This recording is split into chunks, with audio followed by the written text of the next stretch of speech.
Well, this week, with July 4th coming, I always have this desire to tell you first and foremost that I love America. To be more specific, I love the land and the people and the process of our experiment that we call the United States. My ancestors came here from Russia and Italy because they saw an opportunity for new lives in a land that would give them a chance. So they left their homes and their families thousands of miles away to come here. They came here for love. They came here for freedom. They came here to escape czars who wanted to kill them. They came here for religious freedom. One great-grandfather was the firstborn in a small town in southern Italy, and thus it meant that he would be the family priest. The only problem was he was an atheist. And so he jumped a ship and slept in a crate and came to New York, where he learned English while sleeping in an alcove of a barber shop in Brooklyn. And he learned to cut hair, and he learned to buy real estate, and he joined the Masons, and he raised his family to be Americans. My ancestors loved this country, and they stayed. They stayed because they loved what it offered and how it called them into service of community and church and synagogue and local government and responsibility to the larger human family. Now, I know that not all of us arrived with the same hopes or in the same way. But no matter who we are, today we are asked to live into the hopes so many had and have about who we can be under the banner of hope in America. I love this country also for its land. I've hiked the Green Mountains and the National Forests of California. I've canoed Adirondack rivers and kayaked the cold Atlantic shores. I have driven coast to coast through the flat plains and mourned in New Orleans for its broken levees and bicycled its blue highways and trails through much of this country. And I have preached in small churches on the shores of the Mississippi River and in a small church that held 8 or 10 people off the coast of New Hampshire on an island. And I have preached in large sanctuaries in San Francisco and in New York and beyond. And the geological and the environmental and the natural variations of our country alone are a wonder to the world. Beauty abides where it can survive, and culture thrives where it is not squashed by things like the Walmartization of our commercial enterprises or conformity to certain kinds of culture. In many places, music grows and art thrives and experimentation, scientific and otherwise, churns, and people are free. There is no place in the world that is so complex and so rich in variation as our country. And I know well the history of our First Nations friends who watch on as we claim it to be ours with grief and despair. And I honor them, and I also hold all these claims together with that honor. Today and this week is a time to ask ourselves how to be patriots in this country.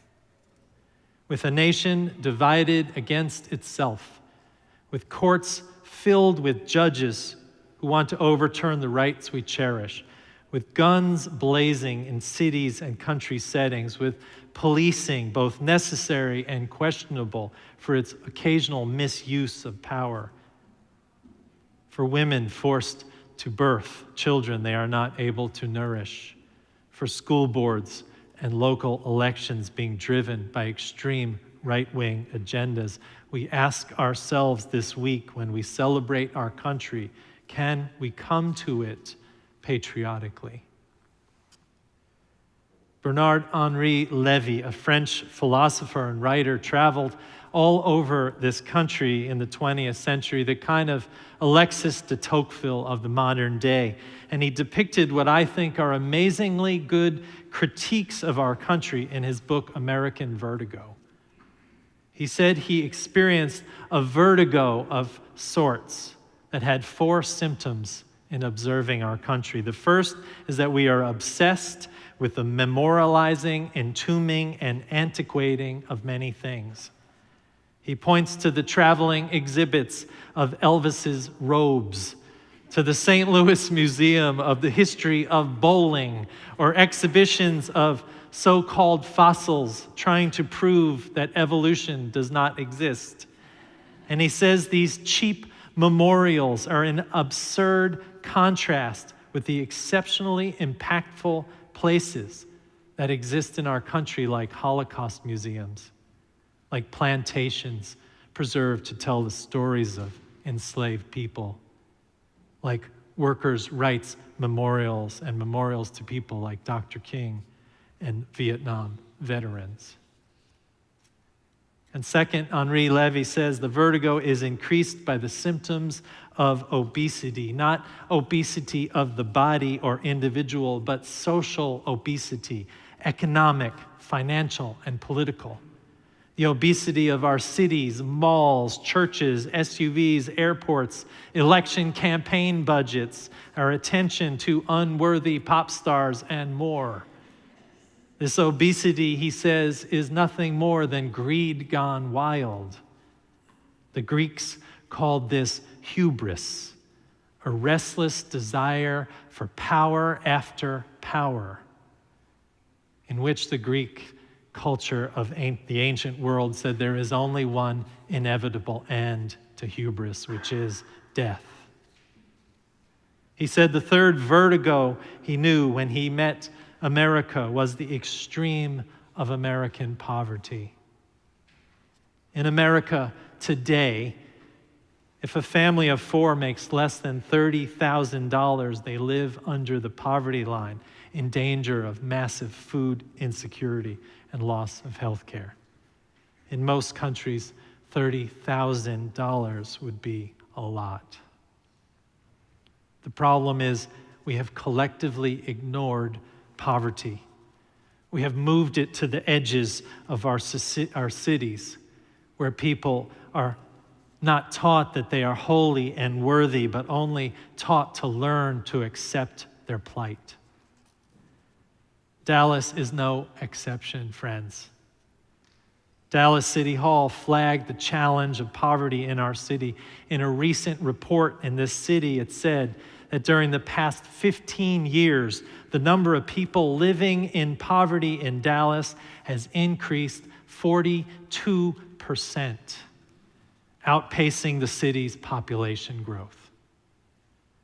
And the same report flagged that 28% of all children in Dallas live in poverty, with notable differences for race. Here we might do well to remember Jesus saying that the poor will always be with you. But what also did he say? He said, go do something about it. And we will, and we are, and we must continue, and there is no stop to that. And the fourth symptom of American vertigo is, you guessed it, tribalization. It is the amnesia of the slogan, E pluribus unum. It is the breakdown of the many to the one, to the tyranny of the small identity.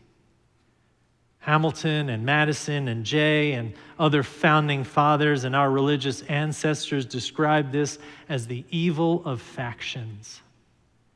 We have seen the move of the right to embrace freedom, supplanting it with the right to difference. Here is where we all forget the teachings of Jesus: to mission, to clothe the poor, to feed, to welcome in, to heal, to give sanctuary to the stranger. to love neighbor as self. Instead, we build walls to keep out immigrants or pass laws to restrict choices of women or burn down precedent when it serves certain desires. And we use these issues to bolster our tribal identities over a national one. So this is the hard work of this week in particular. The challenge is not to fall to this vertigo, to not fall into a trap of denying others their Americanness and their human nature when we disagree with them. We fall into this trap when we divide as Republican and Democrat, Orthodox or liberal, gay or straight, or whatever division you want to embrace. The message of our ancestors was that divided we fall and united we stand. And so it's our responsibility as much as the next not to let divisions or difference or dissimilarity become a deficiency.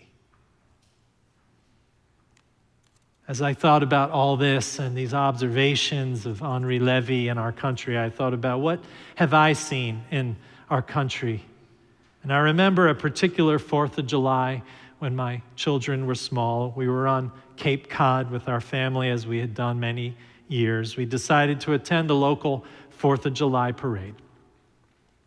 By and large, it wasn't that different than most 4th of July parades.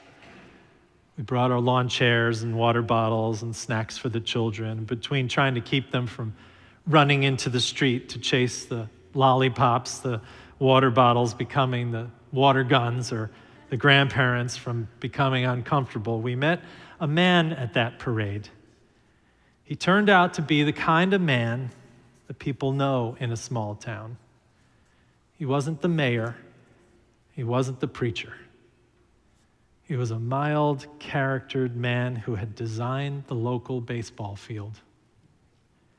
And we sat together with him and talked about baseball in the town, and we shared our snacks with him as we greeted neighbors who came over to see him. And then the parade came, and the fire engines blared their sirens, and the politicians sat on their convertible tops, and the cheerleaders and baseball players threw candy to crazed children, and we soaked it all in. The thing that stood out for me that day was not any of that. It was the people. It was the gentleness of the old man who knew everyone and had given his time and talent to something central in his community. It was the kindness of strangers who inquired about us and our family. It was the diversity of the people in the parade and the commitment to lift up American ideals beyond our differences. In that small town in Cape Cod, a traditionally white middle-class town, there were politicians with Latino names and politicians with Irish names. There were cheerleaders and athletes with South Asian heritage. There were firemen who looked like my wife's Middle Eastern family. There were children wearing kente cloth dresses, dancing with their parents in the parade. There were floats for gay and lesbian, parents promoting adoption, and everything in between. Now, I know for sure that mere diversity is not a solution. I grew up in a place that was incredibly diverse, but still there were problems. But to celebrate America's birth that day was to celebrate not what it was when the colonists signed the Declaration of Independence. It was to celebrate what it is now, a complex, rich experience of challenge and work to ensure all these voices and all these people are seen and heard and embraced. Now, I'm not naive. I know they struggle like any community. But just for a moment of appreciation, I remember feeling pride in our country for all it is in that parade. July 4th is a celebration of a great country, a beautiful land, and a complex experiment in liberty. Our celebrations are complex celebrations of a place that still struggles to live into its ideals. But that day at the parade That day, when the old-timer who built the baseball field sitting next to us was embraced by a Muslim baker handing out American flags to spectators wearing a rainbow shirt that said, "This land is for all!" I knew I was in the right place.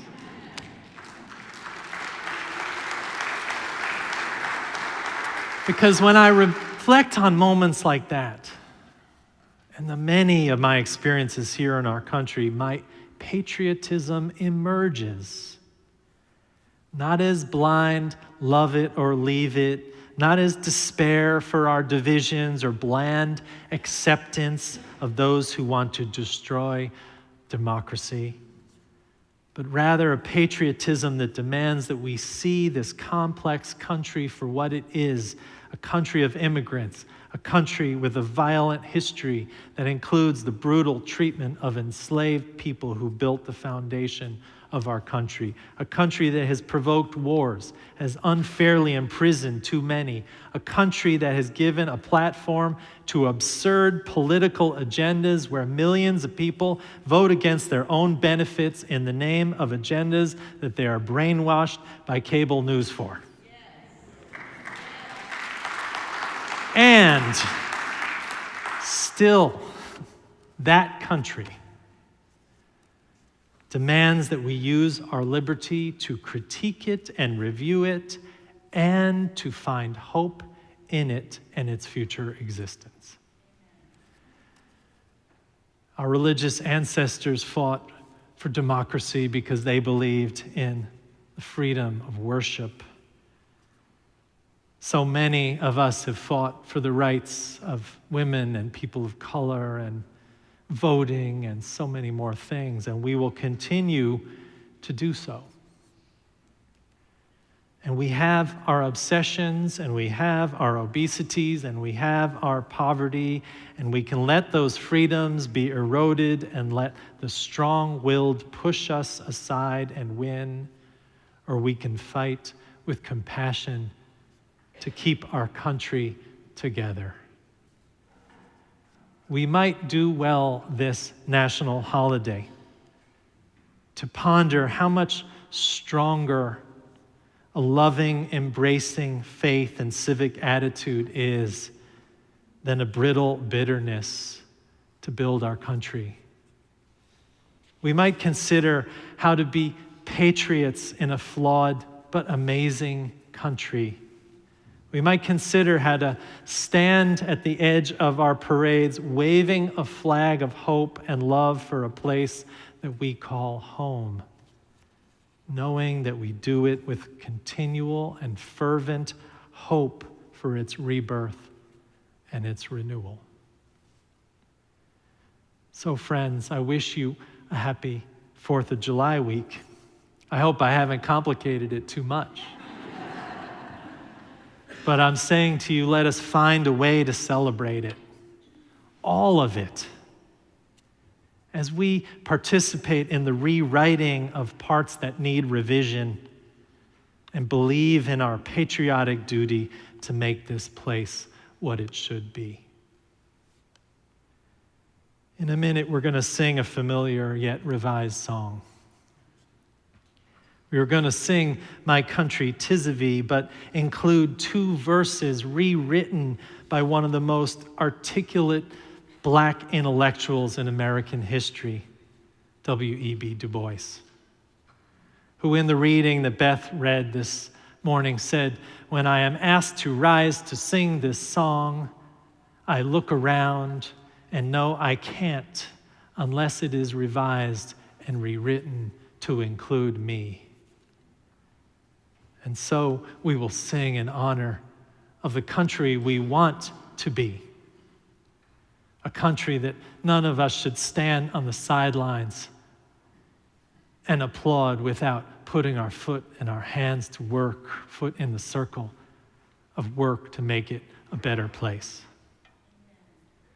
So let us rise and sing in full voice of our hopes and our loves today.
W.E.B. Du Bois says, soon may it be bright, meaning we still have work to do.